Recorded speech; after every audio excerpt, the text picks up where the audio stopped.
How do you curate a five-star experience in your salon? Hi, I'm Kayla Swanson, and I'm your host of the Profitable Salon Owner podcast. And hanging out with me today is the beautiful Shelby Bills. What's up, Shelby? How are you? I'm so good, Kayla. Thank you for having me. How are you? I'm doing really, really good. I am so excited to have Shelby on today to talk about a five-star experience. We had destination training back in March, and she led a beautiful session there where she talked about how to have a five-star experience. And it might not be what you think. So we're going to dive into that today. But before we do that, Shelby, will you tell me a little bit about yourself? Tell me where your salon located. Tell me all those things. Great. Yes. So I'm Shelby Bills, and I own Graeber and Company Salon and Spa right here in Boise, Idaho. And I'm super excited to be on here. I've been a member of the High Performance Salon Academy for about 4 years, and I'm one of the mentors in the academy. And this is just such a great platform and for us to share our knowledge and collaborate. And I'm excited to be here with you. Nice. I love that. Because I think in talking about the experience of having a five-star experience, like, yeah, you're looking for those five-star reviews and you think, oh, yeah, I got to perform really, really well to be able to have, like, give them an experience they want to give a review for. But you were kind of talking about a different way to look at it in terms of, like, yes, there's certain check boxes that you have, but there's other things that you thought about. So tell me a little bit about what to think about when it comes to having a good experience at your salon. I love this. So I think in the past, in our industry, we've been trained so much on the technical skill and delivery of the service. So when a guest comes in and they want a haircut or they want a color or a styling service, that's the technical service. And if they come in and they get a great consultation and we deliver on the expectation, then we believe we created a five-star service. And is what we're finding now is customers, clients, guests, we call them guests in our salon, they are looking for more value. They are looking for a better experience, and they're willing to invest in that, in their time, with their money, with their talents, anything like that. They're willing to invest in an experience, and the experience goes beyond the service. So the experience is adding your point of difference, adding your flair, your wow, those memorable moments, those intangible moments, and that feeling that creates and evokes an emotion so that when they leave us, they remember us the entire time they're gone and they're excited to come back for next time. Oh, I love that. Because we talked about this multiple times before on how people are not just going to the salon to have their hair look good. Like, they're going, like, it's their, especially since they're spending that amount of money, they want an experience. They want to escape from their life. They want to feel pampered. They want to feel like it's an escape from their life, and it's where they go and take care of them. And so I love the note of, like, yeah, how do you leave an impression that lasts emotionally? Because people will remember more of how they felt when they're at your salon than what actually happened there. Because they come in, especially if they're coming in every 6 weeks, they're like used to it, and it's like the same service every time, but what is the experience that they're getting when they get there, which I think is such a valuable thing to talk about today. So when you're oh my gosh, when you are talking about that, how do you start to position your brain? Like, what path do we need to lead our brain down to start thinking differently than just thinking about the experience that we're giving them? Yeah. So in my salon, we took every touch point from the guest. I guess every time that whether they book online with us and they walk in the door, how they're greeted, the tours that we offer, the beverages that they taste. So we're having those first senses touched from that experience. Then we go into the consultation and the delivery of the service. What's then the follow-up? How are we going to ensure that they're going to be back next time? So our rebooking, and then we have our goodbye for now. So that's, I think, all of our basic service cycle. And we took each section of that and added what is the touch point, the memorable moment, or what could evoke an emotion during each one of those pieces. And we curated that for our guests to create this experience of the whole human experience while they're in our salon. Wow. So you're talking about, like, yes, when they come in. So obviously every salon is different. Every avatar is different. Your guests are different. So you're saying, like, okay, here is what we offer at your salon. Because maybe some people's salon, there's things that you don't offer that other people do. So what do you offer? What are the five touch points, or what touch points do they have? And then how do you look at it in your own salon and be like, okay, what do we offer? What is that experience for them? So it's not necessarily a one size fits all. It's like almost like a formula that you then bring to your own salon and then look at your own way that you do it. And maybe there's some holes. You're like, wow, we don't offer a beverage, or we don't, like, when they first walk in the door, there is no touch point, and seeing the lack that you have in your salon. So what is, like, when you start to look at that, how did you guys look? Yeah. So for my business, I have a whole concierge team. So the guest experience when they walk in the door, we want to make sure that they are greeted within 3 seconds with eye contact and a smile, because we have 3 seconds to make a first impression. And so we want to start there is what does that look like? Sometimes when you walk into a business or you're shopping and the salespeople are talking to the side, or they don't even acknowledge your presence, or you're standing there waiting in line. We never want our guests to feel like that. So that's part of our warm welcome, is what we call it, our warm welcome. So that's our greeting. And then we say, welcome, like we're excited to see you. And our energy goes up and we're smiling. Even if they're on the phone, they're acknowledging, they're smiling, they're making eye contact. Then we want to go into an opportunity to touch one of the senses. So when they walk in, they're going to have an aroma experience in my business. So currently we are an Aveda salon. So they walk in and they smell Aveda. So they're going to smell that aroma. The lighting is curated for the guest experience in the front for them to walk in and feel like, right? We want to feel that like deep breath. I'm here. I'm excited to be here. Then we're going to experience either a warm or cool hand towel that's infused with an aroma upon their greeting. So they're going to have a refresh. They're going to feel really good. Their hands are going to be clean. And then we're going to walk them over to our beverage. And at a beverage, they get the opportunity to have either Aveda comforting tea, or they can have our signature coffee, or we have cool filtered water for them to experience while they're in. So you think about a warm welcome in those moments, that is an entire touch point and service cycle just for that experience. Yeah. It's before the service even starts. I mean, you guys are like making sure like this is an experience for you before we even touch your hair or sit you in a chair. Yeah. Because I think I read something, and I don't know the exact stat, but I'm stats, facts, whatever. I love all those things. Absolutely. And when a new client walks into the salon, I think it was like 98% are intimidated to walk into a salon or don't feel like they would be accepted or welcomed. So the opportunity for us to reduce those barriers of entry and make someone feel really good in the beginning, that's where it starts for us. Wow. I love that. I think of myself when I go into salon, because I get my hair done like once a year. Like I'm not a frequent flyer at a salon.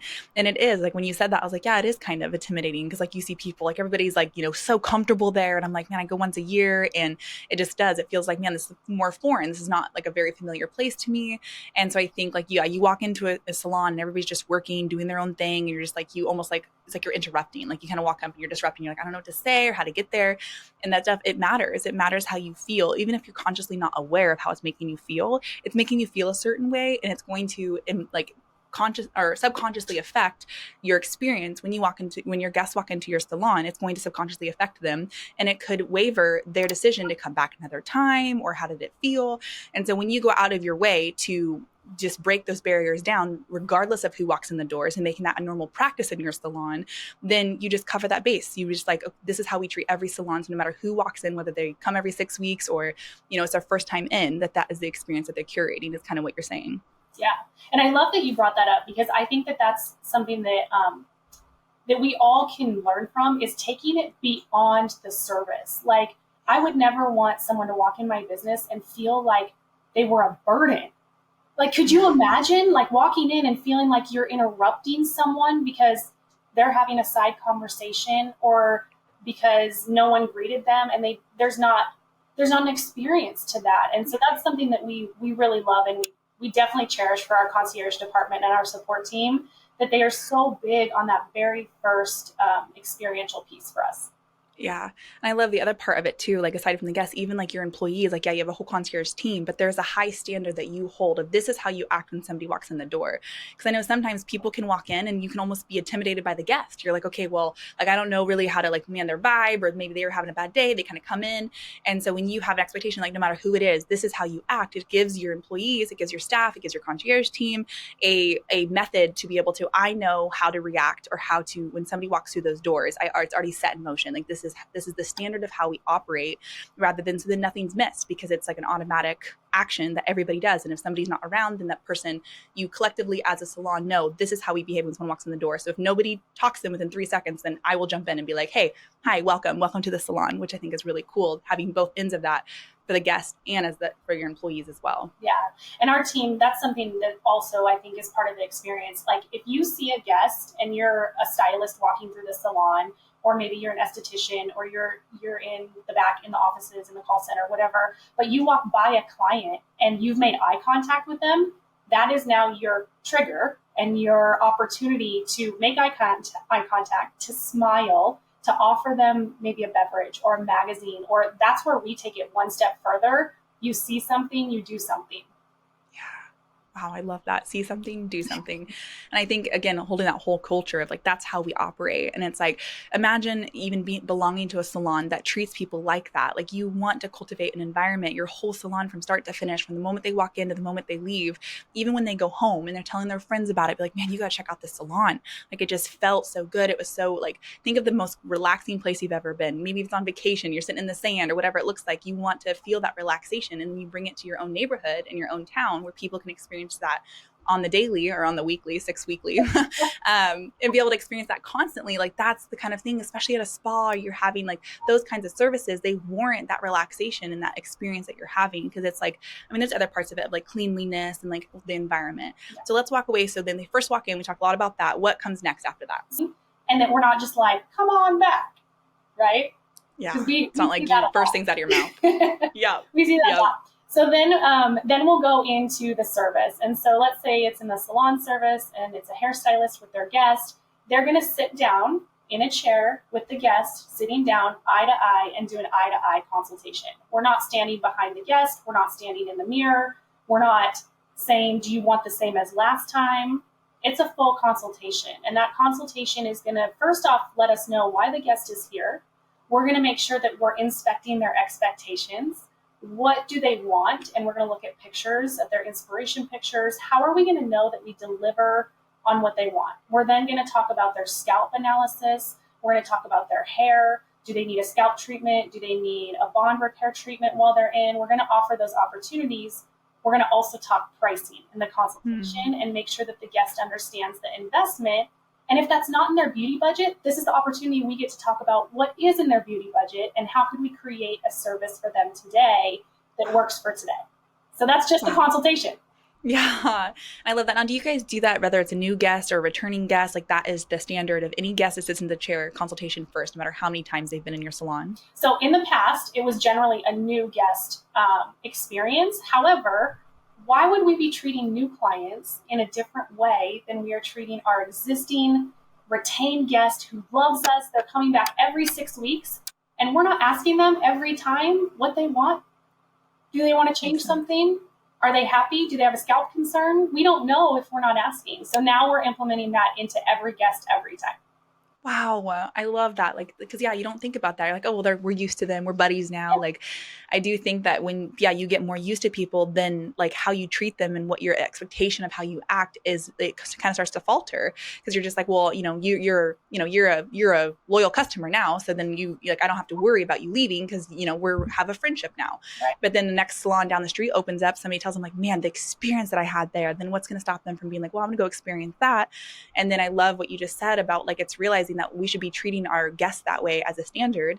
And because it's a continual experience for them. And that's the business that you're running. And I think that is so valuable. And I love that, like, ask, like, yeah, do you want something different? Because I think some people can even get stuck in the same haircut every single time. And like, maybe they do want something different, but they don't want to change it. They don't know if you're open to that. And so being able to just open the conversation, even if it's a short consultation, open the conversation and be like, how's it going? What are you like? Yeah. What are we doing today? That kind of thing. And having that conversation. I love the eye contact, because I think that in itself is also something that we don't have very often, is the eye contact with people when we're having conversations and that connection. And it's a valuable piece. I always notice when people look me in my eyes when they talk to me, because it's a different connection. It's like, hey, I'm not afraid of you. I'm like staring right at you. I care. I'm focused on you. I'm not distracted, which is a really important part of it. Yeah. And we know that eye to eye moment, it's a moment for them. And it's a moment to connect with them as the human in front of you, not the hair or the skin. They're a person, that's what they're here to receive. And they want to know that is going to be a great experience for them. And that's the opportunity in the very beginning for the stylist to create that. Ready to transform your business and improve your salon's profitability? With Lonza's 3-in-1 technology and intermixable shades, your hair color inventory is streamlined with limitless creativity behind the chair. Click the link below to unveil the secret to salon success. Wow. Man, so cool. I think this is such a cool refresher. Even if you're listening to this and you're like, man, I have some of these things, but not all of these things, like take this as like a note to just be more mindful of what is your experience like? What intentionality are you putting into it? Do you focus more on the new guests and their experience than the recurring guests, the guests that are coming in multiple times? And I think that it's worth sitting and reflecting on what is the experience that you're having, that your guests are having coming in, and even what experience are your service providers offering? Yeah. Like how, like, I think having those standards of this is how we treat everybody almost as like a baseline, like we said it before, a baseline of this is how we operate as a salon. This is the culture of who we are, not in just with each other, but also with other people. Then you can like hold those expectations with people, and everybody bands together. Like this is what we're trying to cultivate, which I think is such a valuable thing. I love it. And this is something that didn't come from just me. I have a vision of how I want every Graeber guest to experience their service and their time with us. That's the big vision. And then my leadership team took every component, every piece, and we added our flavor, our wow, our experience component. And so this is a whole team driven experience, and they want this too. Like they want to receive these when they get services. They want the guests to feel this way. So it's not about, I think a lot of times we think, oh, it's about the salon, and we create these standards. We create these standards of excellence, and then they get to bring their flavor. And it's so cool. Yeah. Tell me, I'm curious now that you said that how you kind of got into bringing this in. So you had a vision, you brought your leadership team, which I think is so important. We talk a lot about leadership teams and having like basically a band of people who just help make decisions. And because you have different minds, people are going to approach things differently. And yeah, like what do you want to have when you go to a salon? I love that. So Shelby, what kind of happened when you kind of, this idea kind of like came about in your mind, this vision that you had? Did you have something happen, or did it like, where did this kind of originate? So my background has been with Aveda, and Aveda is, there are signature rituals in Aveda salons. And so we've always done that as far as being in an Aveda salon. And I grew up in the salon, so I'm an Aveda baby. We do the rituals, we did the thing. However, is what I was finding is not every stylist was doing the thing. Not every provider was doing the ritual. And I'm like, well, how can we, integrity is our number one core value. So how could we, as a company that says that we have integrity, that we're going to do what we say we're going to do, we offer these services and then we're not delivering? So it had to start with that for me, and then find out why. And a lot of it is just fear and those things. And so getting my team on board with feeling comfortable. The last year, we have been every meeting, every connection time, we're doing a ritual, we're role playing, we're having fun with them. And then we introduced this 5-star experience model with our leadership team and talked about how do we deliver this? I have 30 team members. How do we deliver this so that every guest, every time, gets to have this experience, no matter who they see, so that when we say we do this, every guest will get that. Ooh. That's tough. Wow, I love that. That's tough. Yeah. That is, because you have so many different people. You have people who are brand new to the industry. People who've been, they've been in the industry for 20 years. Like wherever you are, adopting this is that we have a 5-star experience standard at our salon. So if you work here, this is the standard that you have. And then I think getting the leadership team on board and then just making it a part of what you guys do. It's easier to kind of adapt to that and to be like, yeah, this is what we do, everybody else is doing. Mm-hmm. Which brings me to, I'm curious now, like, what do you do? How do you handle it if you see somebody or somebody complains that like somebody didn't give a guest a 5-star experience? How do you kind of handle that? Yeah. So first, my job is to always stay curious. And so I'm going to get curious on why.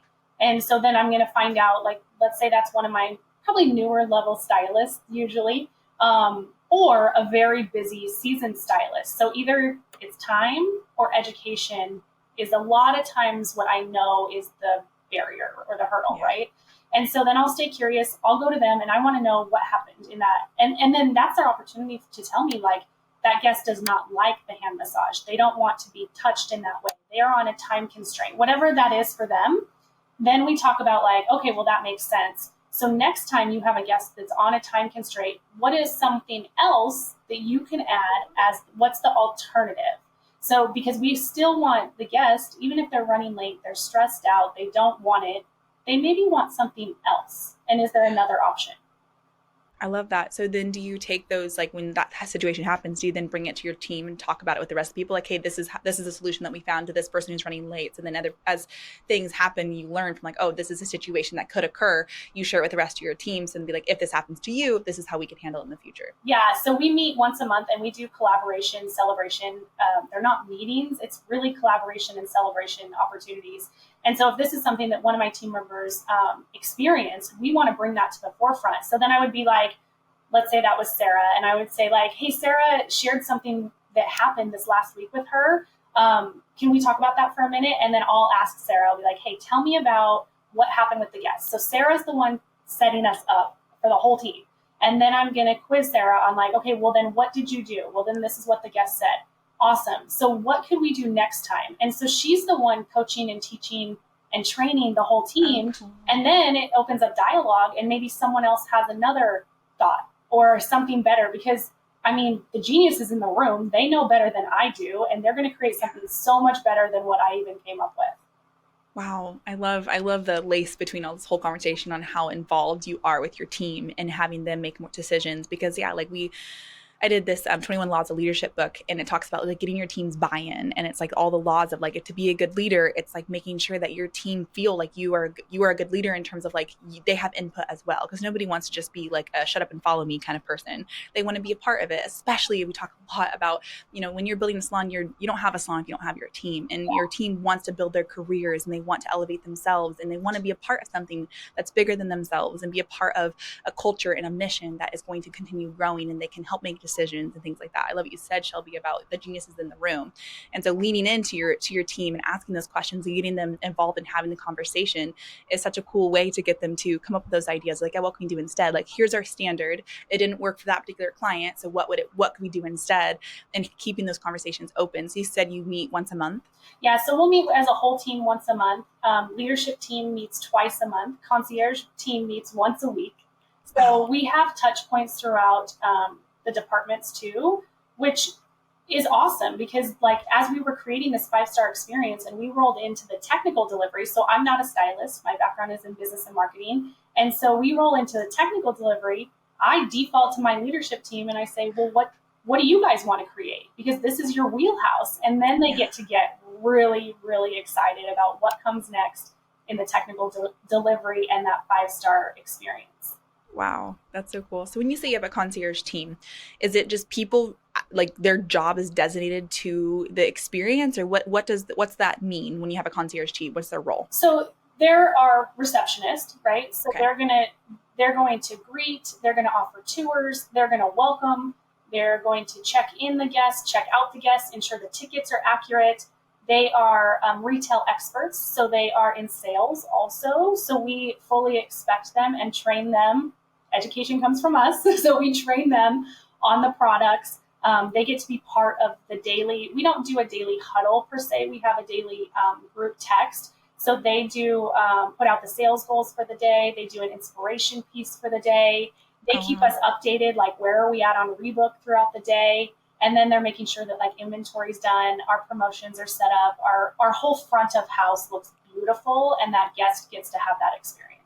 Wow, man, kind of gives me the chills just thinking of just like the intentionality that I'm hearing and like knowing like this is like such an important part. It's such an important part of it that there's a whole, and I love that so it's like you might have, if you're listening, you might have a receptionist at your front desk. So you're saying your concierge is like that, but with all these other, like your concierge, because it's like even being titled differently, it's like it kind of sets you in a different part of how you treat your people and what your role is. It's like you are here to serve and to make sure that the people are having the best experience of their life. You think of going to a hotel and a concierge service, like coming in and just really VIP taking care of you. Yeah. And so I love like even changing that title. It's like it can really change your mindset of when you walk into work, like how you were supposed to operate when you're at work.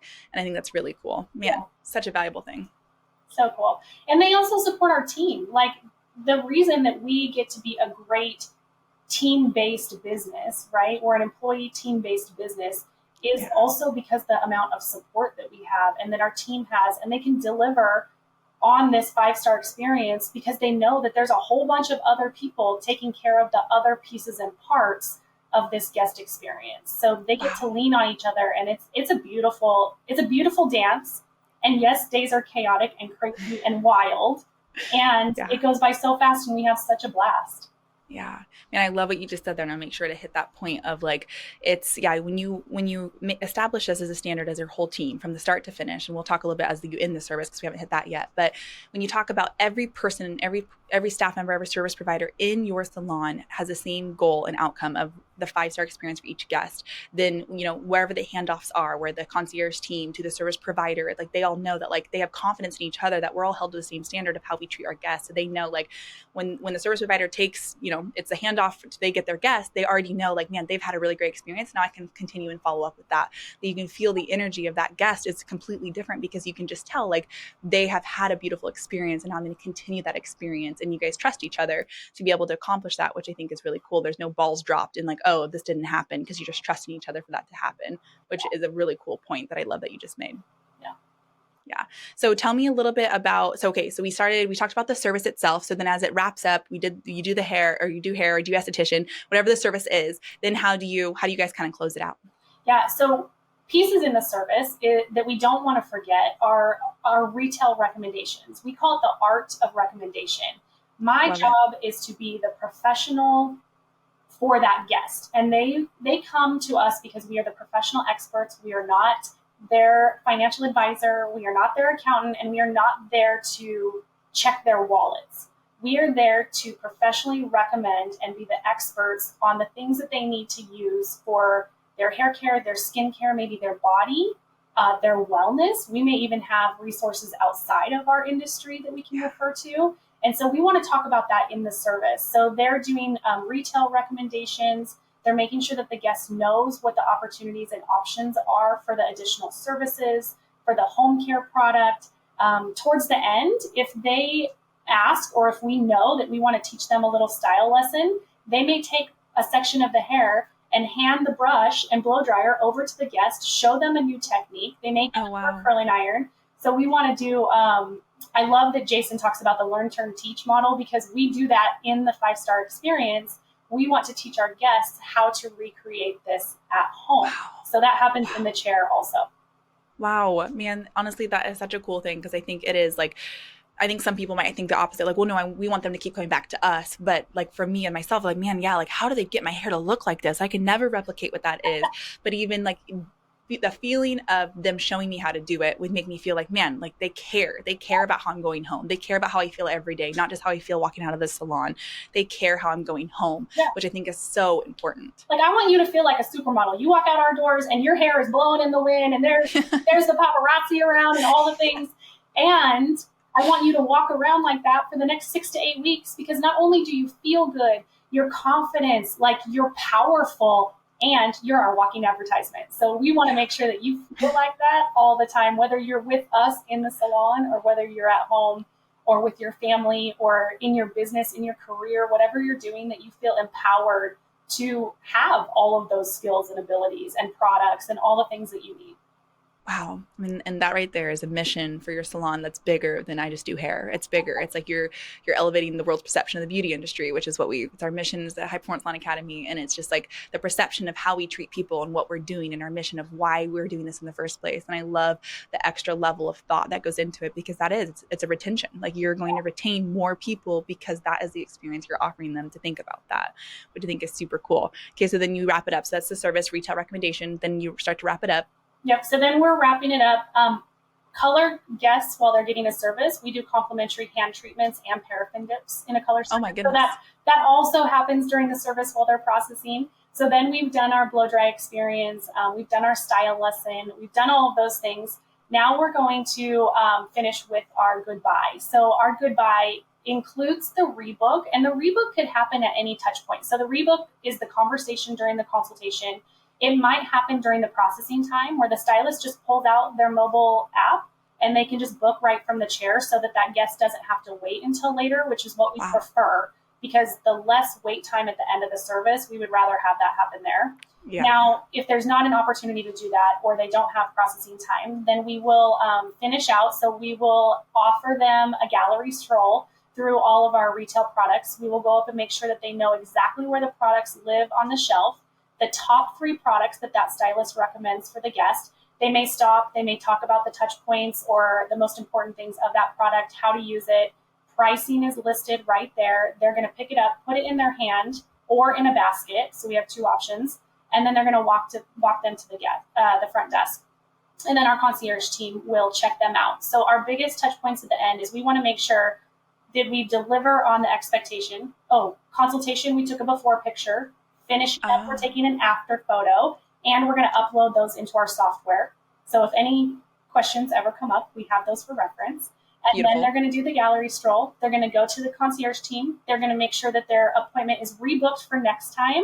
And then we say this is like the goodbye for now. It's not like a goodbye. It's not a see you later. It's a goodbye for now. And we're already excited to see you in 6 to 8 weeks. We have your appointment. You have your products. And you're going to get a follow-up text from us. You're going to get a follow-up touch point. And we're going to say goodbye for now. And we're excited to see you next time. Wow. It literally gives me the chills just thinking of the intentionality and thinking about that, like thinking of somebody being treated like that as they're walking out of a salon. It's cool. It's cool to think that that is an experience that people are having because I think it matters. So with all of that, and I hope you got a lot out of this conversation if you're here listening. But what has it been since implementing this? What has been like, I don't know if retention rate is the right word, but your rebook, how has it affected your salon? What's been the growth since you've implemented this kind of stuff? Yeah. So that's actually a great segue because we started this conversation and training I think like 9 months ago or something. Wow. We were having a conversation and we were at like a 55% rebook rate. And that, like, I don't love that. I don't want to know that half of my paycheck is guaranteed in the future. I want to make sure that we're doing something more. And so that education piece came first, then the training, all the things. We are currently, so we actually are delivering this experience cycle and the whole new elevated experience in 2 weeks to our entire team. So I'll let you know then. But currently Beautiful. We are up to 67 to 70% rebook rate. Wow. With a very big chunk of new artists. We have 6 to 8 new artists on our team, and their rebook is growing every single week because of all of this training and this experience for the guests. Wow. So I want to see that. My goal is to see that upwards 75, 80, 85%. Oh, yeah. So. Wow. That is so cool. And so hopefully if you're listening to this, you got a lot out of it. I looked down the times like, man, it went by so fast because it was such a fun conversation to be a part of because it matters. This stuff matters. Thinking of the little things, thinking of the experience of how leaving people, leaving with an emotional feeling of how do they feel walking out of your salon? Because like you said earlier, like they're a walking testimonial. They will talk about the experience that they had. And then people be like, oh, I like your hair. Like, oh man, this salon, the best salon, you got to check it out. It's so great. And that kind of stuff is what will really make an impact to the people walking into your salon, whether it's their 100th time walking into your salon or their first time. It matters how you treat them. So thank you so much, Shelby, for hanging out with me today and sharing this. I think it's so valuable. I hope that if you're listening, that you implement some of these things, even if you stop and look, where are the touch points that we are meeting our guests at and where are we dropping the ball or where can we get better at? And then just take a step at a time, one day at a time, get your leadership team involved, talk to them about what their ideas could be, how they want to be treated. Because as we heard, Shelby has this whole line out of how they do it, but it may be different for your salon or your area. You have different people. Your avatar is completely different. So you got to think about it. How does it connect to your salon and how can your salon as itself, what's the brand of your salon and how you treat your guests? So thank you so much, Shelby, for hanging out. This has been great. Thank you very much. I'm so excited for this.